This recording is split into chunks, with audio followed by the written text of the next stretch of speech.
الحمد لله رب العالمين والعاقبة للمتقين والصلاة والسلام على سيد الأنبياء والمرسلين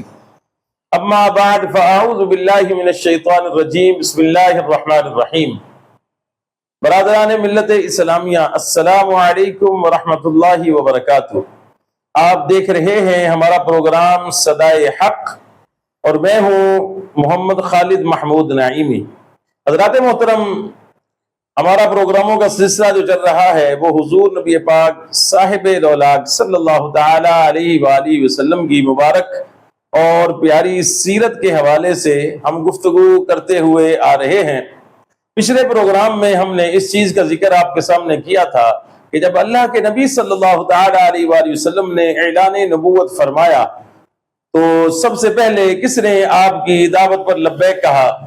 اور سب سے پہلے کس نے جو ہے آپ کی اسلام کی دعوت کو قبول کیا؟ تو سب سے پہلے اسلام کی دعوت قبول کرنے والے خوش نصیب حضرت ام المؤمنین خدیجہ الکبریٰ رضی اللہ تعالی عنہا ہیں، جنہوں نے سب سے پہلے اللہ کے نبی صلی اللہ تعالی علیہ وآلہ وسلم کی اسلام کی دعوت کو قبول کیا اور آپ کی آواز پر لبیک کہا اور آپ کے ہاتھ پر جو ہے وہ اسلام کو قبول کیا۔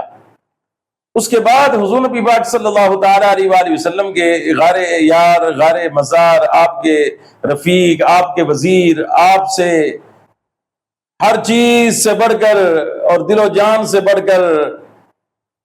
آپ سے محبت کرنے والے حضرت سیدنا ابوبکر صدیق رضی اللہ تعالی عنہ نے اسلام قبول کیا۔ حضور نبی پاک صلی اللہ تعالی علیہ وآلہ وسلم کے ساتھ جو ہے آپ کے گھر میں حضرت مولا علی شیر خدا کرم اللہ وجہہ الکریم بھی آپ کے ساتھ رہتے تھے۔ اب اس کا پس منظر کیا ہے تھوڑا سا ذہن نشین کر لیں کہ مکے کے اندر قحط پڑا تو غربت بہت زیادہ ہو گئی، تو حضرت علی شیر خدا کرم اللہ وجہہ الکریم کے جو والد گرامی ہیں حضرت ابو طالب، یہ اپنے دوسرے بھائیوں کی نسبت جو ہے مالی حالات میں تھوڑے کمزور تھے۔ تو جب یہ قحط کا معاملہ ہوا اور اس میں جو ہے سب کا ہاتھ تنگ ہوا تو حضور نبی پاک صلی اللہ تعالی علیہ وآلہ وسلم حضرت عباس جو آپ علیہ السلام کے چچا ہیں ان کے پاس تشریف لے گئے اور آپ نے ان سے کہا کہ چچا جان، میرے جو چچا ابو طالب ہیں وہ ان کے چونکہ 4 صاحبزادے ہیں اور ان کی مالی حالات جو ہیں وہ پہلے جیسے نہیں رہے ہیں، تو ہمیں جو ہے ان کا بوجھ بانٹنا چاہیے۔ تو انہوں نے کہا کہ پھر کیا کرنا چاہیے؟ فرمایا کہ آئیں چلتے ہیں ان کے پاس اور ان سے بات کرتے ہیں۔ تو آپ اپنے چچا حضرت عباس رضی اللہ تعالیٰ عنہ کو لے کر حضرت ابو طالب کے پاس آئے اور آ کر کہا کہ آپ نے آنے کا مقصد بیان کیا۔ تو حضرت ابو طالب نے کہا کہ میرے 4 بیٹے ہیں،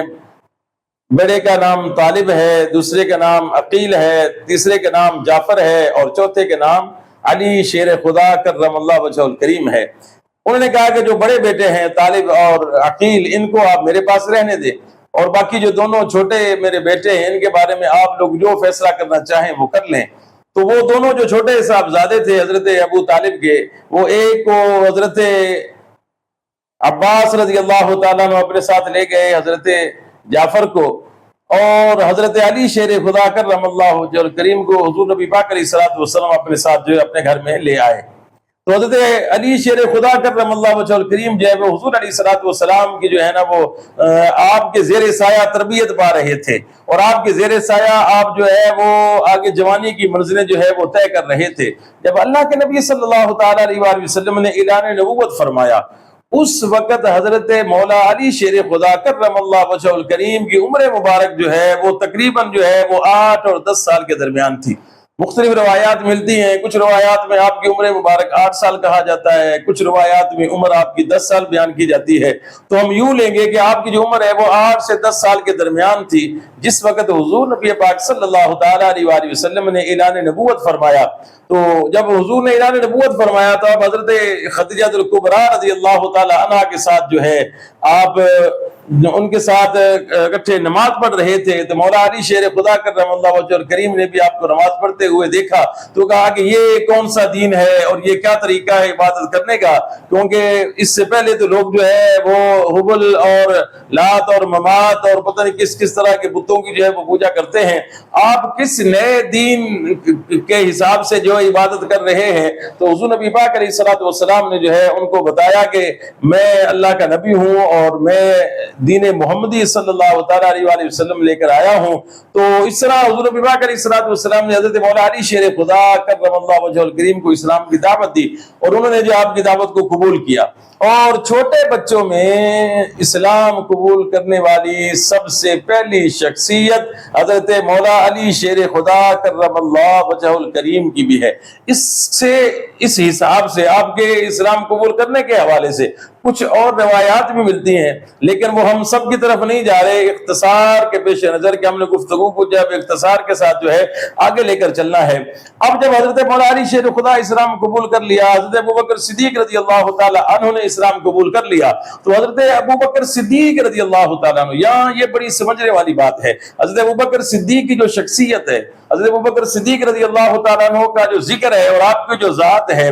یہ سیرت النبی صلی اللہ تعالیٰ علیہ وسلم میں جو ہے ایک بہت ہی سنہرا اور چمکتا ہوا باب ہے، کیونکہ حضرت ابوبکر صدیق رضی اللہ تعالیٰ عنہ نے جو ہے وہ اسلام کو پھیلانے کے حوالے سے جو ہے وہ بہت زیادہ بنیادی کردار ادا کیا ہے۔ اس لیے کہ حضرت ابوبکر صدیق رضی اللہ تعالیٰ عنہ کا اثر رسوخ عرب کے معاشرے کے اندر بہت زیادہ تھا۔ آپ تاجر تھے اور اکثر آپ کے قافلے آتے جاتے رہتے تھے، اور بڑے بڑے سرداروں کے ساتھ اور بڑے بڑے بزنس مین لوگوں کے ساتھ آپ کا تعلق تھا، اور ملنا جلنا لوگوں کے ساتھ، لین دین کے معاملات دیگر والے سوشل جو آپ کا حساب کتاب تھا وہ بہت زیادہ تھا۔ تو جب آپ اسلام قبول کیا آپ نے، تو پھر آپ نے بھی جو ہے آگے اسلام کی دعوت دینا شروع کی، اور آپ کی دعوت دینے پر بڑی بڑی مشہور شخصیات، بڑے بڑے مشہور صحابہ جن کا عشرہ مبشرہ کے اندر شمار ہوتا ہے،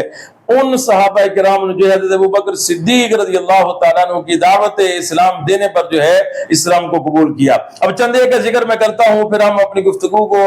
اختتام کی طرف لے کر جائیں گے۔ سب سے پہلی شخصیت جن کو حضرت ابوبکر صدیق نے اسلام کی دعوت دی وہ حضرت عثمان بن عفان رضی اللہ تعالیٰ عنہ ہیں۔ حضرت عثمان غنی کے نام سے کون واقف نہیں ہے؟ ان کو ذوالنورین کہا جاتا ہے۔ اللہ کے نبی علیہ السلام نے 2 صاحبزادیوں کا نکاح یکے بعد دیگر ان کے ساتھ کیا ہے۔ آپ خلیفۃ المسلمین بھی ہیں، مسلمانوں کے تیسرے خلیفہ بھی ہیں۔ آپ نے جو اسلام قبول کیا تو آپ کو اسلام کی دعوت حضرت ابوبکر صدیق رضی اللہ تعالی عنہ نے دی، اور ان کی دعوت اسلام دینے پر جو ہے آپ نے اسلام قبول کیا۔ اس کے بعد حضرت زبیر بن العوام رضی اللہ تعالی عنہ، یہ حضور نبی پاک علیہ السلام کے پھوپھی زاد بھائی ہیں، آپ کی پھپھو کے بیٹے ہیں، تو ان کو بھی حضرت ابوبکر صدیق رضی اللہ تعالی عنہ نے جو ہے وہ اسلام کی دعوت دی۔ حضرت عبد الرحمن بن عوف رضی اللہ تعالیٰ عنہ جو بڑے مشہور جلیل القدر صحابی ہیں، عشرہ مبشرہ میں آپ کا شمار ہے، ان کو بھی اسلام کی دعوت جو ہے حضرت ابوبکر صدیق رضی اللہ تعالیٰ عنہ نے دی۔ حضرت سعد بن ابی وقاص رضی اللہ تعالیٰ عنہ، ان کو بھی اسلام کی دعوت حضرت ابوبکر صدیق رضی اللہ تعالیٰ عنہ نے دی۔ حضرت طلحہ بن عبید اللہ رضی اللہ تعالیٰ عنہ، ان کو بھی اسلام کی دعوت جو ہے وہ حضرت ابوبکر صدیق رضی اللہ تعالیٰ عنہ نے دی۔ تو اب دیکھا آپ نے سامعین محترم کہ کتنی بڑی بڑی جلیل القدر شخصیات جو صحابہ کرام میں سب سے بڑا جن کا رتبہ اور مقام ہے، اور جو سب سے جلیل القدر صحابی ہیں، وہ حضرت ابوبکر صدیق رضی اللہ تعالیٰ عنہ کے دعوت اسلام دینے پر جو ہے انہوں نے اسلام قبول کیا۔ نہ صرف یہ شخصیات ہیں بلکہ اس کے علاوہ حضور نبی پاک علیہ السلام کے بعد 2-4 لوگوں کو لے کر حضرت ابوبکر صدیق کو روزانہ جاتے تھے، اور وہ جو لوگ ہیں ابوبکر صدیق رضی اللہ تعالیٰ عنہ کی دعوت اسلام دینے پر جو ہے وہ اسلام قبول کرتے تھے۔ تو حضرت ابوبکر صدیق رضی اللہ تعالیٰ عنہ کی جو شخصیت ہے، یہ سیرت النبی کا جب ہم باب پڑھتے ہیں اور جب سیرت النبی کو دیکھا جاتا ہے، تو جب تک حضرت ابوبکر صدیق رضی اللہ تعالیٰ عنہ کا ذکر نہ ہو تو سیرت کا باب مکمل نہیں ہوتا ہے۔ کیوں کہ حضرت ابوبکر صدیق رضی اللہ تعالیٰ عنہ کی اسلام کے لیے بڑی خدمات ہیں۔ مزید جو آپ نے اسلام کے حوالے سے، دعوت اسلام کے حوالے سے، تبلیغ اسلام کے حوالے سے جو آپ نے اپنا کردار ادا کیا، انشاءاللہ ہم اگلے پروگرام میں اس کا ذکر کریں گے۔ امید کرتا ہوں کہ ہمیشہ کی طرح آپ کو یہ پروگرام بھی پسند آیا ہوگا۔ آپ ہمارے چینل صدائے حق کے ساتھ جڑے رہیں اور ہماری ٹیم صدائے حق کا حصہ بن جائیں۔ ہم انشاءاللہ روزانہ رات کو 10 سے 11 کے دوران اپنے چینل پر لائیو آتے ہیں، اور وہاں پر جو ہے قرآن پاک کا ترجمہ اور تفسیر جو ہے بیان کیا جاتا ہے۔ اور آپ سے یہی گزارش ہے، اگر آپ قرآن کا ترجمہ اور تفسیر جو ہے وہ سیکھنا چاہتے ہیں اور جاننا چاہتے ہیں، اس کا علم حاصل کرنا چاہتے ہیں، تو روزانہ رات کو 10 سے 11 کے دوران ہمارے چینل صدائے حق کے لائیو پر ضرور تشریف لایا کریں۔ آپ جو ہے ہماری ٹیم کا حصہ بنیں، ہمارے چینل کے ساتھ جڑ جائیں، اور ہمیشہ کی طرح آخری بات کہ ہر اچھی بات دوسروں کے ساتھ شیئر کرنا صدقہ جاریہ ہے۔ اگر آج کی ہماری گفتگو آپ کو پسند آئی ہو، اس کو اپنے دوستوں کے ساتھ ضرور شیئر کیجیے گا۔ اللہ تبارک و تعالی ہم سب کا حامی و ناصر ہو۔ السلام علیکم ورحمۃ اللہ وبرکاتہ۔